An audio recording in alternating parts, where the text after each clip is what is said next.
దైవ మర్మములు. సహోదరుడు భక్త సింగ్ గారి అనుభవంలో దేవుడు ఆయనకు బయలుపరిచిన దైవ మర్మములు. జూన్ 29. మీరేమి చెప్పవలసినదియు పరిశుద్ధాత్మ ఆ గడియలోనే మీకు నేర్పుననెను. లూకా 12:12. దేవుడు ఒక్కొక్కరితో ఒక్కొక్క రీతిగా మాట్లాడును. అపోస్తలుల కార్యములు 8వ అధ్యాయంలో దేవుడు ఫిలిప్పు ద్వారా మాట్లాడెను. ఫిలిప్పును దేవుడు సమరయ దేశములో బలముగా వాడుకొనుచుండెను. ఒక దినము దేవుని స్వరము ఫిలిప్పుతో, లేచి దక్షిణ దిక్కుగా వెళ్ళుము అని ఆజ్ఞాపించెను. దేవునికి అతడు వెంటనే విధేయుడాయెను. తాను చేయుచున్న పని ముఖ్యమైనదైనను మారు పలకక విధేయత చూపి సమరయ నుండి అరణ్య మార్గమునకు పోయెను.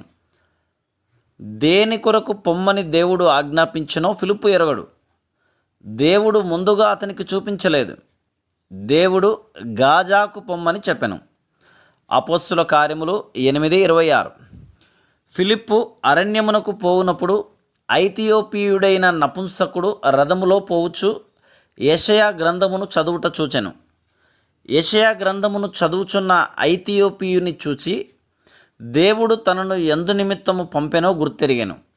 ఐథియోపియుడు యెషయా గ్రంథములో ప్రభువును గురించి రాయబడిన ప్రవచనమును చదువుచుండెను. నీవు చదువుచున్నది గ్రహించుచున్నావా అని ఫిలిప్పు నపుంసకుని అడిగెను. ఎవడైనను నాకు త్రోవ చూపని ఎడల నేనెలాగూ గ్రహించుదునని నపుంసకుడు చెప్పెను. అప్పుడు ఫిలిప్పు అతని రథములో ఎక్కి కూర్చొని యేసుక్రీస్తు ప్రభువు పాపుల కొరకై మరణించిన విధమును విశదీకరించి చెప్పెను. ఈ విధముగా నపుంసకుడు యేసు ప్రభువును అంగీకరించి బాప్తిస్మమును కూడా పొందెను. అపోస్తలుల కార్యములు 8:38. మనము దేవుని స్వరమును వినుటకు నేర్చుకున్నప్పుడు అడుగడుగునా నడిపించబడదము.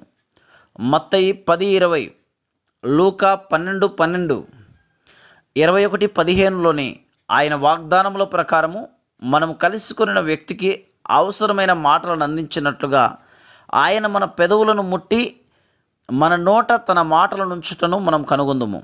ఈ రీతిగా మనము అనేక ఆత్మల రక్షణకై వాడబడదము. Praise the lord.